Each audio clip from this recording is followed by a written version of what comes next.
البتہ حالات یہ بن رہے ہیں. پہلے امام مہدی آئیں گے, باقاعدہ جنگ ہوگی. امام مہدی کے آنے کے بعد جو مسلمانوں کے حالات ہیں, مسلمان نبی کریم صلی اللہ علیہ وسلم 3 حصوں میں ہو جائیں گے. 3 حصوں میں سے ایک حصہ تو وہ ہوگا یعنی 1/3 جنہوں نے امام مہدی کو ماننا ہی نہیں ہے. جی ہاں. اور اس کی وجہ تو ظاہر ہے یہ ہے کہ وہ انہوں نے نہیں ماننا کیونکہ انہوں نے جہاد پر بیعت لینی ہے. اب جو احادیث سے یہ بھی پتہ چلتا ہے کہ امام مہدی بیعت ہونے سے پہلے یعنی جب ان کی بیعت کی جائے گی اس سے پہلے وہ عام آدمی ہوں گے, وہ کوئی بہت ایکسٹراڈنری پرسنالٹی نہیں ہوں گے. جس وقت بیعت کر لی جائے گی تو وہ کہیں گے میں جہاد پر بیعت لوں گا پھر, اور مسلمان جہاد پر بیعت کر لیں گے. اور جس وقت بیعت کر لیں گے نبی کریم صلی اللہ علیہ وسلم فرمایا کہ حجر اسود اور جو مقام ابراہیم ہے اور جو زمزم کا کنواں ہے اس کے درمیان میں, یعنی آپ سب کہہ لیں کہ تقریباً کعبہ کے دروازے کے سامنے, تو وہاں پہ بیعت ہوگی. کیونکہ آخری دفعہ جب یہ اس کو پکڑیں گے, علماء جا کے اس کو دیکھ لیں گے اور پا لیں گے, وہ ملتزم پہ چمٹا ہوا ہوگا, دعائیں کر رہا ہوگا. تو وہ جب بیعت کر لے گا تو حدیث کے الفاظ ہیں فَيُصْلِحُ اللَّهُ فِي لَيْلَةٍ, اللہ کریم ایک ہی رات میں اس کے اندر صلاحیتیں پیدا کر دیں. یعنی وہ پہلے ایکسٹراڈنری آدمی نہیں ہوگا لیکن اس بیعت کے بعد وہ ایکسٹراڈنری آدمی ہو جائے گا. پھر اس کے بعد مسلمانوں کی جنگیں ہیں, پھر اس جنگوں کے اندر ظاہر ہے مسلمان کام آئیں گے.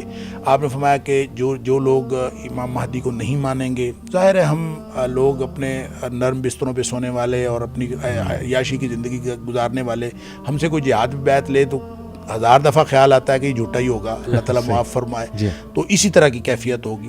پھر جب وہ لوگ 2/3 جو ہیں جو اس کی بیعت کر لیں گے, ان میں سے 1/3 یعنی ہاف ٹوٹل میں سے 1/3 وہ شہید ہو جائیں گے. نبی پاک صلی اللہ علیہ وسلم فرمایا کہ ان سے بہتر روئے زمین کا کوئی اور شہید نہیں ہوگا. پھر جو ان میں سے بچ جائیں گے وہ اہل ایمان ایسے ہوں گے کہ ان کے ایمان کو کوئی اور چیز پھر ڈگمگا نہیں سکے گی. تو ان پر پھر دجال آئے گا, پھر دجال کے ساتھ اس کی لڑائی, اور پھر حضرت عیسیٰ علیہ السلام کا جو نزول, اور پھر یہ ساری چیزیں, یعنی سیکوینس یہ بنتا ہے. اس لیے جو لوگ ریلیٹ کرتے ہیں, جو آپ نے سوال کیا ان ماڈرن چیزوں کو, تو ماحول کے اعتبار سے ریلیٹ کرنا اس میں کوئی حرج نہیں ہے کیونکہ یہ دجالیت کا ماحول ہے. یہ کہہ دینا کہ دجال کے لیے ماحول تیار ہو رہا ہے درست ہے. یہ کہہ دینا کہ یہ چیز بھی اس دجالیت کے ماحول کے لیے یہ دجالی تہذیب کی ہے, ہو سکتا ہے کیونکہ ہر چیز کے اندر دجالیت آہستہ آہستہ بڑھتی جا رہی ہے. تو وہ جو چھوٹے موٹے دجال آئے جو آتے رہے, اور ایک حدیث میں آتا ہے کہ 29 یا 30 آئیں گے اور ہر شخص اپنے آپ کو رسول بھی سمجھے گا, تو وہ بھی آتے ہوئے پتہ نہیں اب تک کتنے گزر چکے ہیں. ابن سیاد سے لے کر اور پھر آج تک جو ہے وہ کتنے آئے ہیں یہ تو اللہ ہی جانتا ہے. لیکن بہرحال ہمیں معلوم ہے کہ اس طرح کے لوگ آتے رہے ہیں اور آئندہ بھی آتے رہیں گے شاید.